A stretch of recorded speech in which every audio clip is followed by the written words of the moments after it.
Hey everyone, and welcome back to the University. I hope that you are still with me and that you are doing okay after that last hearing that I uploaded. That was a lot. So today we have the next 5 hearings. And as you've noticed, this is fairly short. This is less than an hour total for 5 hearings. We have the competency result, we have appointment of counsel, we have a bond motion and confirmation of counsel. Then we have more motions and a change in counsel.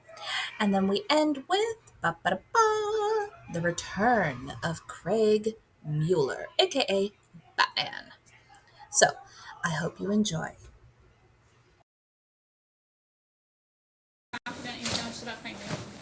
He's pro se, so we're Oh. not taking a position. All right, so sir, they found you competent to proceed with adjudication. You feel like you're doing all right? Yes, I'm doing great, Your Honor. Okay, great.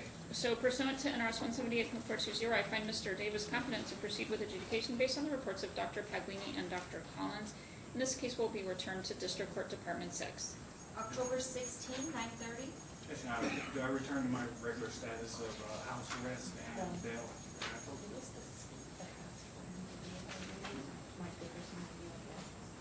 Do you know what his custody status was prior? He was remanded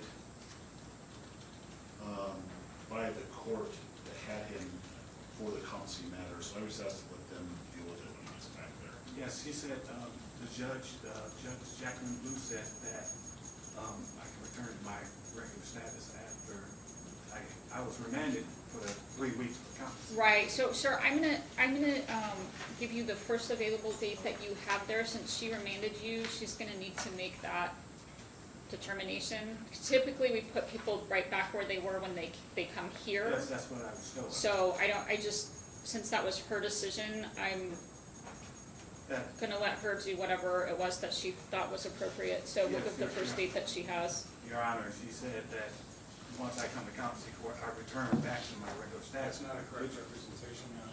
All right, well, sir, I'm just gonna set it in front of Judge Bluth so that she can make that determination. So we'll give the first date that she has. October 14th, Okay. 9:30. Page 28, State of Nevada versus Tony Wynn, case number. That's on page 22.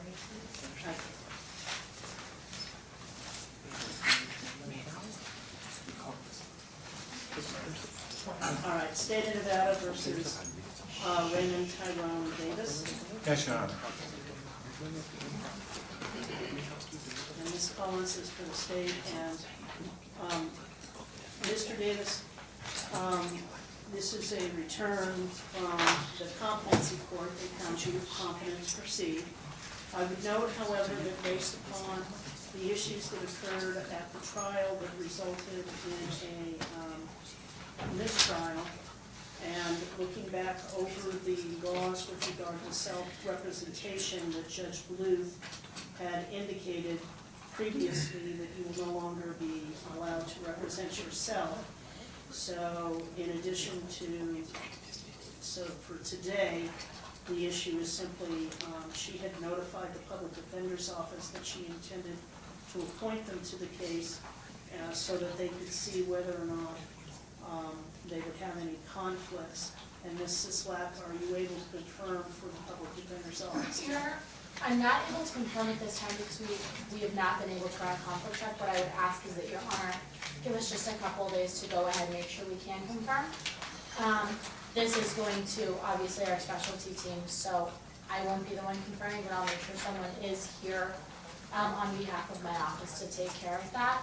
If Your Honor also, because he did come from the competency court, I would ask that somebody give us access to the reports in the event that we do want to challenge, which might be too late to do, but. Yeah, you cannot challenge at this point in time. However, you certainly are entitled to copies of I it. could return, potentially he would be returned, I'm just trying to think in advance. If we could have next Monday. That's fine. Hold on for just a moment, and the reason for that is that Judge Bluth had previously indicated to Mr. Davis when he came back from competency court, if he was found competent, she would also conduct a hearing on his request for bail reduction. And so I want to make sure whatever date we set it on is when she's back. Okay. Yes, Your Honor, can I speak? Hold on for just a minute, let me get the dates, and then I'll allow you to. The date is correct, Your Honor. We've been instructed to place it on October 21st at 9:30. All right, so the return date would be October 21st at 9:30. Thank you, Your Honor. Mr. Davis, yes, what would you like to? Yes, Your Honor. First off, I had a bill, I paid a bill, in the amount of, I had a $25,000 bill, I was out on bail. I was medium risk monitoring. Okay, understand something? The issue of whether or not you returned the bill will be heard by Judge Bluth on the next court date. She has specifically indicated she wants to address that personally with you and counsel, okay? Yes, Your Honor. But also, Your Honor, I'm not indigent. I'm pretty well. I mean, I have money to pay for my own attorney. I'm asking, Your Honor. Just for a moment, go ahead. Yes. I don't want you to say too much because that's why Mrs. Select is interrupting. So if you believe, I know you started out with your own attorney. So if you still wish to hire a private attorney, you have that right to do so. Yes, Your Honor. What I'm trying to say is, I've been in custody for over almost a month. I passed my competency. I did everything. When I was out of custody, can I finish, Your Honor, please? I don't want you to say too much, Mr. Davis. Well, I want to speak to the court. Whatever you want to hold against me is okay. No, Your Honor, no, that's not a good idea, and we've appointed counsel. So I've explained to you that I'm not going into the bail issue at all today because Judge Bluth has specifically said she wants to address that with your new attorney and when you're present. So, and those are the only two issues that were on the calendar today. So there is no other issue that I will discuss with you, okay? So please just go ahead and have a seat. And if you want to hire private counsel, then make those arrangements and have that person come to court on the next day, okay? Your Honor, so I don't get to speak. Everybody gets to speak and I don't get to speak. No, I allowed you to speak, I just limited the amount you can speak. So if you go out right now, that's probably the best thing. I agree more. Thank you, Your Honor. Good morning, Your Honor. Page 2, Reginald McBride. Nevada versus Raymond, Return of Davis. He's present in custody. Mr. Dosta on behalf of Ms. Overlay on behalf of the state. I was informed that the public defender's office has a conflict, which is, I said that the public defender's office is going to have a conflict because I understand the background of this case. Yes, I do have a written motion, Judge, but I did alert Mr. Christensen's office, and I believe Mr. Samp was sent over for this. That's right. Can I file this in open court? Yes, please. Thank you, Mr. Dosta. Mr. Davis, so I was gone for 2 weeks at a judicial conference, and it was my understanding that you were going to have counsel here today from a different state. Is that right, or? Yes, Your Honor, but they told me my lawyer wasn't allowed to come up to see me. But somehow they said I had a lawyer from the public defender's office. Oh, okay. Basically, I'm just trying to get back on my house arrest and my bill that was posted. Okay, but hold on though. So Mr. Sant, I thought I saw Mike here. He was, Your Honor. He actually went down to another courtroom, but he actually did check in, so. Okay. My apologies, Judge, I thought. No, that's fine. Just 1 second, Mr. Dosta. Mr. Davis, though, do you have an attorney from, I thought that my notes said that you had stated that you had an attorney from a different state, but am I incorrect? I had somebody, well, he supposedly came down. I had somebody from the court that's in the court now that obtained an attorney. Wait, what? Mr. Dosta? Right. Oh, ma'am? Are you his attorney? No, she retained one for me. I paid the attorney for him. He apparently came to speak to Mr. Davis yesterday. They would not let him in. Okay, would you mind stepping forward just so I can put all this on the record? Go. And I'm sorry, ma'am, what was your name? Terry King. Terry King, Yes. K-I-N-G? Terryking. Okay, and so you had retained an attorney, Yes, and his name for the record? Sebastian Lewis. Sebastian Lewis. And is he a Nevada attorney? He's licensed here, but he was coming from out of state. Okay. And he got here, came to the jail yesterday and said they would not let him in this evening. Does he have any restrictions? Would that show on your paperwork? Okay, so but is he going to confirm as his attorney? I'm not positive. Did you already pay him? I paid him for investigative work, at which time he was gonna come meet with Mr. Davis, and then he could sign the paperwork to hire him. All right, so what we're gonna do today is, because I need you to have an attorney as soon as possible. I can't just have you in limbo without an attorney. So Mr. Sampt, who is a private attorney here, who does these types of cases, was appointed by Drew Christensen of the Office of Appointed Counsel. In order to do these types of cases, you have to have certain educational requirements, amount of trials that you've done that are like this. So Mr. Christensen appointed Michael Sampt as the attorney for this case. I'm gonna appoint him today, and then if Mr. Lewis wishes to confirm and sub in, we can do that on a different day. But I don't want you to not have an attorney. Yes, Your Honor, but if I got out, I can get an attorney in one day. Right, but we need to address your custody status, and that has to be done in writing pursuant to the rules. So that's why I'm saying that's why I want Mr. Sampt to be appointed today, so that that can be addressed. So, Mr. Dosta, we have your motion, it is fired. The Public Defender's Office, because of the conflict, will be withdrawn at this time. Michael Sampt will be appointed. He'll be here momentarily, and we'll put all this on the record with Mr. Sampt, and then he can come over and speak with you, okay? Thank you, Your Honor. You're welcome. And just for the court's information, the CCDC has a new policy where if you've never been to visit anyone before, you have to fill out paperwork, and then they basically vet you. I had it happen recently to an interpreter that hadn't done a contact visit in a while. So that could be possibly why Mr. Lewis, if he hadn't been over to CCDC recently, he may not have filled out the proper paperwork. But my understanding is it takes about 24 hours. Okay, For is he that still too. in town, Ms. King? Yes. Okay. All right, that could be the reason. Okay, so you don't need to stick around? Thank Mr. you. Dosta? I've left Discovery here. Mrs. Sisolak can give it to Mr. Sampt. Absolutely, Your Honor. Sounds good, thank you. So as soon as Mr. Sampt gets here, we will recall this. Thank you, Your Honor. All right, that's it for the sign-in sheet. So anyone who wants anything called, Mr. Arnold, what page? Mr. Dosta? It's, really quickly, Mr. Davis. We're gonna go back to page 14. C 342946, State of Nevada versus Raymond Tyrone Davis. Mr. Davis is present in custody. Mr. Sampt, the public defender, has filed a motion to withdraw due to conflict. So just so I can give you a little bit of background. Mr. Davis was in here for about 2 weeks in a trial against Ms. Collins. And there were a couple different issues during the trial, but the trial ended with Mr. Davis claiming that he was no longer competent. And so we sent him for a competency evaluation. He was deemed competent to stand trial.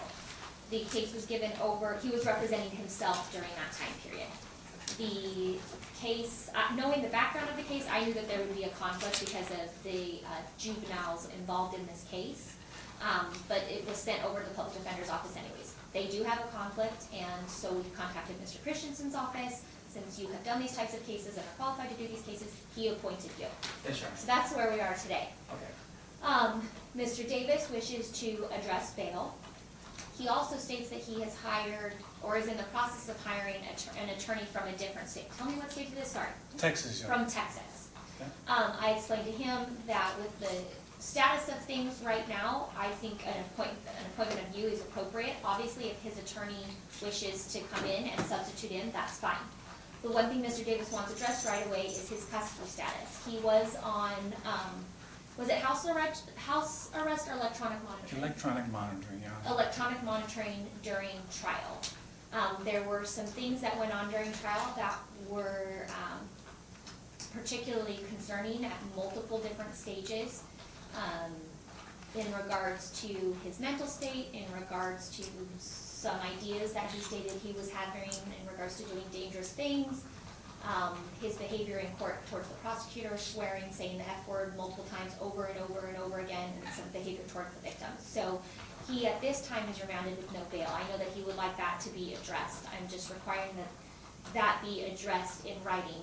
I'm trying to give you as much information as I can because you weren't here. Yeah, sure. And so I feel like you're in a position where, you know, it's hard to come in. But pursuant to EDCR, the rules do state that those types of motions do need to be done in writing. So as soon as you get that filed, I'll ask the state to respond, whether, I believe it would be Ms. Collins, I believe it's her case. And then that can be set on my calendar to be heard as soon as possible, as soon as that's filed. Do you have any questions?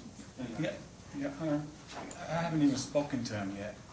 That's what today is. He was just appointed. I mean, can I speak to him a minute? I mean, Of course. Yeah, he's gonna come over and talk to you. and Your Honor, Just to make sure, before I interrupt Mr. Davis. Mr. Davis, Uh-huh. again, I'll speak to him outside of the courtroom in custody over at Clark County Detention Center. I'm not gonna have this conversation here with him. Okay. Just let the court know. Yeah, no, I think. Your Honor, and also, didn't the trial ended in a mistrial? You declared a mistrial. After you stated you weren't competent to stand Yes, trial ma'am. anymore? Yeah. Yes. Mhm. Yes, and it's clearly passed. I was booked 4/20. I was arraigned on 4/24. We're clearly past, way past my right to a speedy trial. Okay, we've gone through this so many times, and I'm trying to be patient with this. You waived your right to a speedy trial when your previous counsel, Mr. Mueller, filed an alibi witness one day before the trial started. And so your options were go to trial without any of your witnesses, or continue the trial so you could get those witnesses. And you guys chose to continue that trial. So I gave you the very next setting. We were in the middle of the second week of trial when you chose not to proceed anymore, okay? So we're way beyond the 60 days. I understand that, Your Honor. I made 17 court dates of yours. I was an hour early every court date. I had never had an FTA. I'd never been in trouble. I haven't been arrested one time for 15 years for this case. I never had a problem with house arrest. Okay, but what you're saying right now are all Right. representations Right. that you Yeah. want me to consider for you to be released. Right, Your Honor, also I got employees that haven't been paid. Mr. That's- Davis, these need to be stated in a motion that you and Mr. Stamps will talk about. If he deems that appropriate, he will file that on your behalf, and the state will have an opportunity to respond. These things have to be done in writing. So I understand, and those things that you're telling me, I need you to tell Mr. Stamps so then he can put it down in writing, and the state will have an opportunity to respond, and then I will rule on the pleadings. Yes, Your Honor, every week it seems I'm pushed off. Your Honor, my bail, my understanding is my bail was taken, you remanded me for competency. I passed my competency. You didn't remand. No, the first time you were remanded was because you told me that you wanted to have an evaluation done, because you were thinking about doing dangerous things. I had a... Time out, my turn. So I put you in custody because you said you wanted to have an evaluation done. I expressed my concerns about you saying you tried to put yourself into a mental hospital because you were having ideas of doing very dangerous things, and that you freaked out at the hospital and people had to grab you. So I put you in, right? Right. You came back and your evaluation said that you were fine, that you were dealing with some post-traumatic stress disorder. I then allowed you to go out of custody and go back on your electronic monitoring, because that's what I promised you. I said, if you come back and everything's fine, I will put you in the exact same place that I put you. You then stated, no, you were gonna stay in custody, and you didn't want to be released. Your Honor, you got the wrong one. I didn't state that I want to stay in custody. Okay. After you came back from your first time, remember you wanted to be in front of the jury with your shackles and your clothes and everything? Do you remember that? Yes, but that day you let me out. I know, but I'm just telling you, originally that's what you said, and then I let you out, right? Right. Okay, but then On the day that we were in trial, you had multiple breakdowns. You screamed the F word at Miss Collins over and over and over again. I effing hear you, I hear you, I effing hear you, over and over and over again. You dropped to the floor, dropped to your knees. You were aggressive towards the victim. You refused to follow any of my very polite requests, ultimately just completely getting out of control. Those are things I have to take into consideration. I told you the first time that I would put you back on house arrest. If you came back, everything was fine. And I held true to that bargain and I let you back out. I did not say that the second time because that behavior was incredibly concerning to me. And it still is incredibly concerning to me. Yes, Your Honor. Also, you know that I signed up for 7 Hills and I paid for a bunch of courses.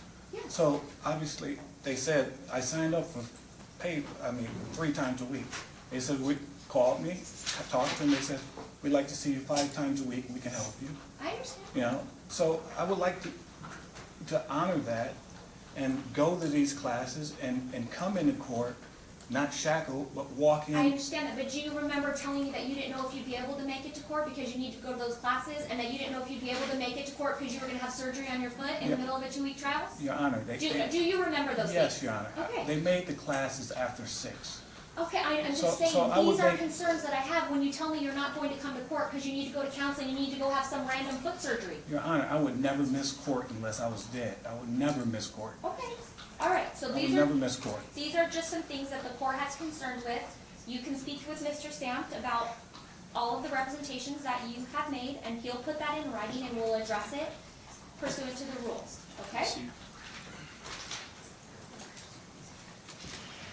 Thank you, Mr. Sampt. Your Honor, with regards to the trial date and so forth, has that already been set? That hasn't been set. We probably should do that today. So this is hard because, I mean, what I've explained to Mr. Davis is he really hasn't ever technically waived this 60 days. His attorneys filed an alibi witness the day before trial was to start. Well, of course, the state, said that can't be done pursuant to the rules. So I told Mr. Davis I would put him on the very next stack, which I did. He gets on the very next stack, we're almost done with trial, and then this occurs. So I believe it would be appropriate for him to go on the very next stack. I mean, because we're in that limbo land where technically it's waived, but he's never really agreed to the waiving. And so when we look at the next stack, though, we're in our stack right now, and so we don't get into December. There's no way it's a 2-week trial, so it's probably the criminal stack. We don't have Miss Collins here, so I don't have her trial schedule, but the criminal stack starts in January on. Is that the 6th, Keith? I'm sorry, I'm not, or is it the 1st? I'm sorry. The first criminal stack? The first criminal sentence will start on February 10th. So, it's green, I see what you're saying. And December, The last December trial date will be will be the 9th. the 9th? Yes, December 9th. December.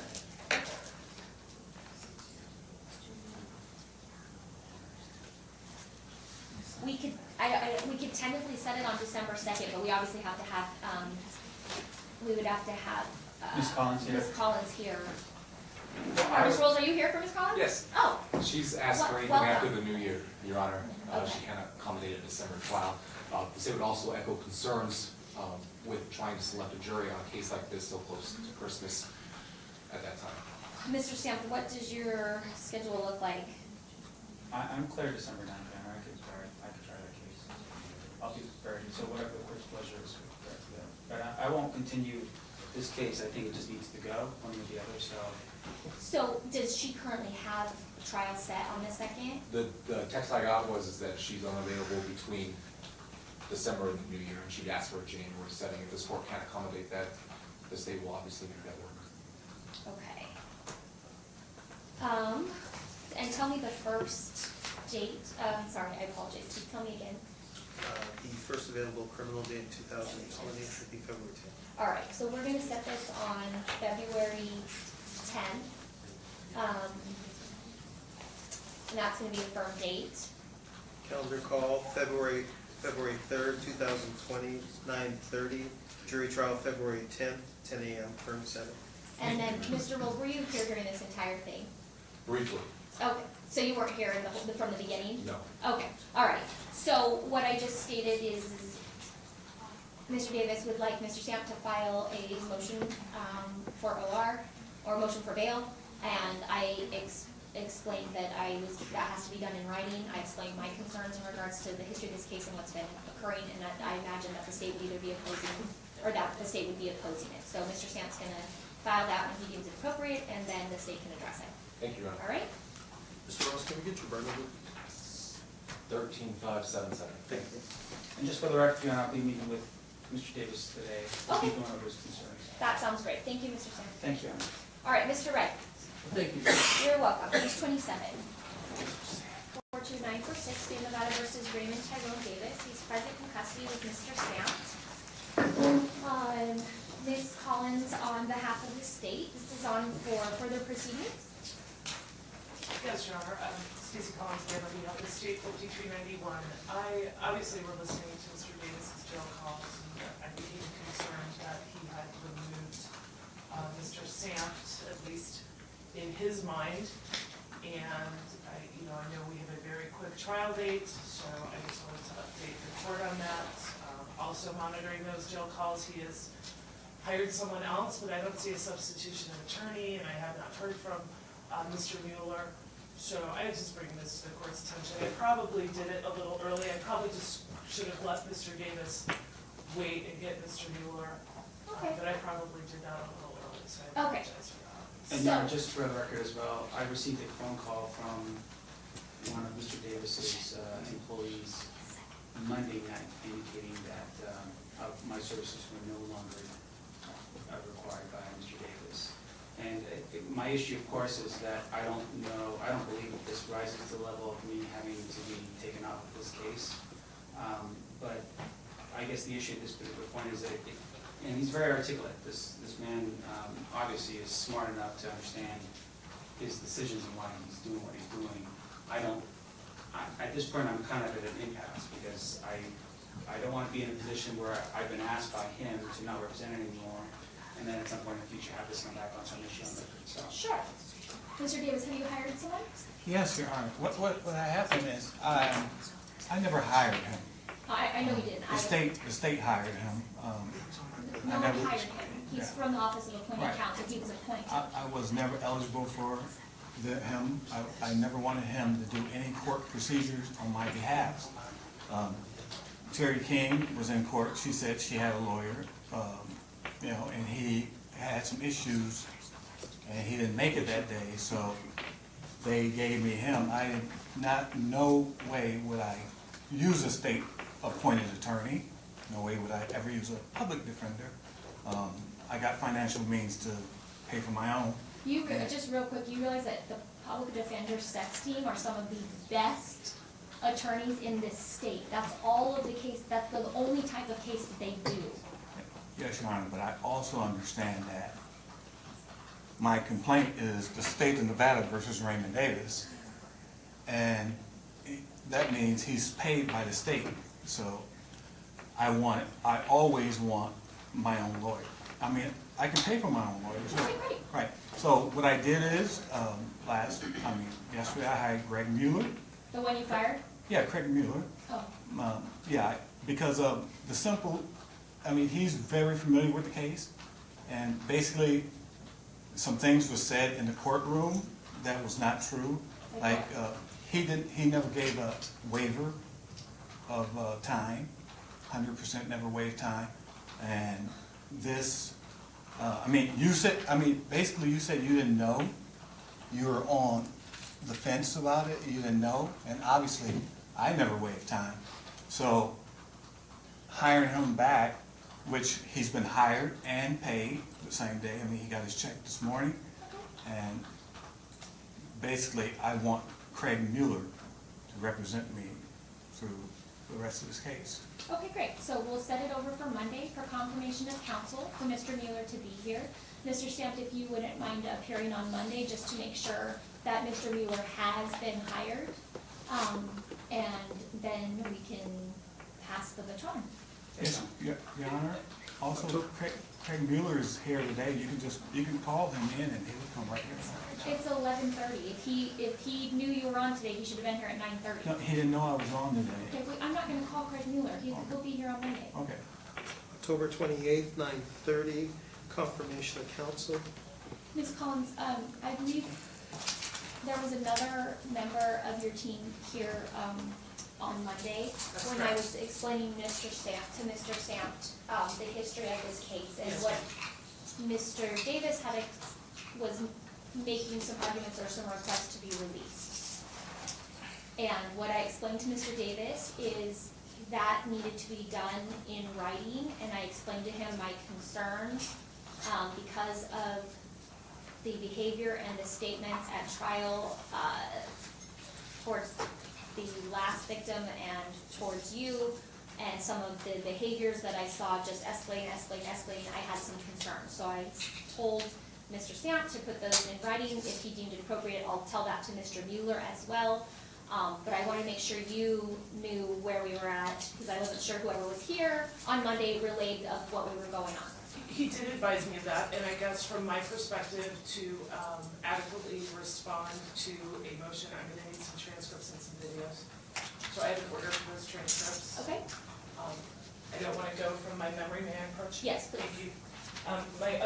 My immediate concern right now as well about Mr. Mueller is all of the record that Mr. Davis relentlessly made during this trial about how he was inadequately represented by Mr. Mueller, that Mr. Mueller and his associate had done a poor job, that nothing had been done for him, that he paid for nothing, and now we're rehiring the same lawyer. So I guess when Mr. Mueller comes in, if we can canvass in that regard, because that's gonna need to be on the record, because every single day in that trial or outside the presence, we heard about how Mr. Mueller's representation fell short of what Mr. Davis, at least in September, thought was less than appropriate. So I'm just gonna ask the court to do that. Okay, we'll address that with Mr. Mueller on Monday. Your Honor, and also I agree with her. You agree with her that Mr. Mueller did nothing No, for you? I agree with everything she said, but what happened is Mr. Mueller had some murder trials and stuff like that. Yeah. So he gave me Jay Maynard, who was god awful, could be, the worst ever, to show up in court with me and do some hearings and stuff, and that's why I got rid of Craig Mueller. So when I made my deal with Craig Mueller, I said, I want Craig Mueller. I don't want his Robin. I want Batman.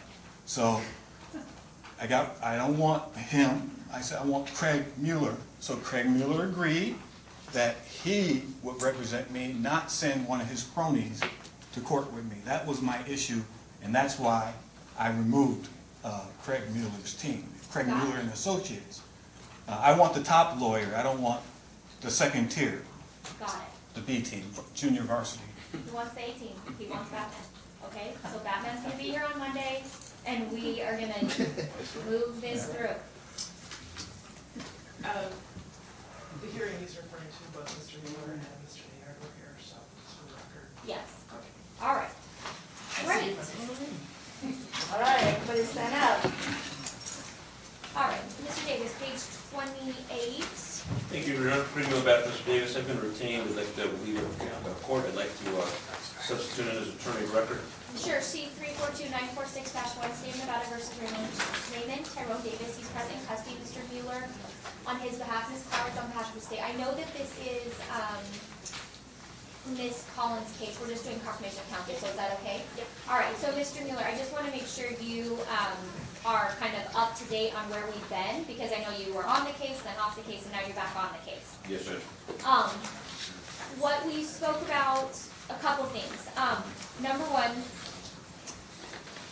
Mr. Davis has been adamant that he wants to get out of custody. So what I explained to Mr. Sampt, who was the attorney in between Mr. Davis representing himself and then you coming in, is that A, that had to be done in writing, and also, just so you know, because I think it's important, that you address my concerns in any written motion. Mr. Davis' behavior during trial, and he knows this, I've explained this to him, was very, very concerning to the court. He left one night, said he needed to check himself into a hospital for a mental evaluation because he was afraid that he was going to start doing dangerous things. He said that the hospital staff had to put their hands on him because he was kind of wigging out.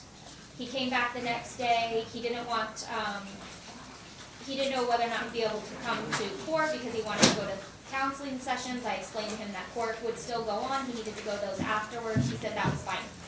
I told him the first time he went to the hospital, then he wanted a mental health evaluation. So I remanded him, we did a mental health evaluation. I told him, if you go have that mental health evaluation and you come back and everything's fine, I will let you back out of custody. I'm not gonna penalize you for wanting to have an evaluation. He came back, everything was fine. The doctor did say he suffers from post-traumatic stress disorder because of some things that has happened to him. I let him back out of custody. He then said he wanted to come in his jail blues. He wanted the jury to see him in chains. We worked that out. He went and changed. We continued with the trial. The behavior continued to escalate, screaming the F word multiple times over and over and over again to the district attorney. I effing hear you. I effing hear you. At one point, he dropped to his knees in front of the jury. At another point, as things started to spiral out of control, his behavior started to spiral out of control until the point we're almost done with the trial and he says he needs a mental evaluation because he's no longer competent. So my concerns in regards to his behavior not only towards the district attorney, his behavior towards one of the victims, and he told me at one point that he didn't think he was going to make it to trial because he was going to have surgery on his foot. This is all going on in the middle of a 2-week trial, which brings me many, many concerns. So I think it's only fair to you that you know all of that. I know the district attorney has requested a transcript and DVDs of the trial so that she can use those in a motion. So I'm happy to give you those, obviously, as well, in case you want to address any of that. All right, thank you, Judge. It's very unusual. Mr. Davis has been nothing but courteous and professional. I've never seen him.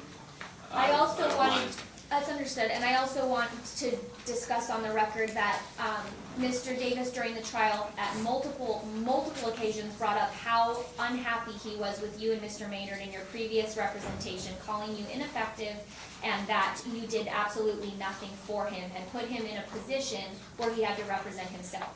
Mr. Davis and I have spoken about that on the record, and he states that, well, it really wasn't you, it was Robin, Mr. Maynard, who he calls your Robin, and you are Batman. He doesn't want the B team, and he wants the A team. I explained to him that he had said multiple things about you as well, but it's my understanding that Mr. Davis, you feel comfortable with Mr. Mueller representing you, and that your frustrations were more with Mr. Maynard and not Mr. Mueller. I love Craig Mueller. Well, his name is Craig, so if we're going to love him, we're going to have to call him by his real I love name. Craig Mueller, he's the best. Okay, so I just want you to know, because I don't want, let's say something happens, right? And let's say you're found guilty of something. I don't want a year down the road you to be saying that this man was ineffective, because now you're telling me that you don't have any problems with him and you love Craig Mueller. Your Honor, the only problem I have is the attorney Robin. I didn't like him either, but the attorney you gave me. Mr. Sam. I have no idea who his name was, who he was, and when I talked to him, he said you found him in the lobby, hanging out in the lobby. I found who in the lobby? That's what he told me. He said they called him up, and he was just hanging out in the lobby and came and represented me. Well, I don't call anybody. The Office of Appointed Counsel contacted Mr. Sam, who does these cases. That's neither here nor there. I'm just saying, you want Mr. Mueller, you're happy with Mr. Mueller, you didn't think he was ineffective in any way. I never said Mr. Mueller was effective. If I had Mr. Mueller the whole time, obviously he had some murder cases, he'd go in and he could take, time with my trial. I would have never went pro per. My behavior has never been bad in front of Craig Mueller. Oh, with Craig Mueller. Craig Mueller, right there. Yeah. has never been bad. I've never been disciplined in front of him. So, Your Honor, we'll get it organized. I see the mission, General, I'll take care of it. Got it. So we have a current calendar call and trial date. I think it's February 9th, isn't it, or February 10th? February 10th. And Mr. Mueller, I know you're accepting this representation, but I just want you to know, and Ms. Collins, I told her, that is a firm date. We're going on February 10th. My life is ruined if I don't get to spend a lot of time with Ms. Collins, so I'm very happy about it. Wonderful, wonderful.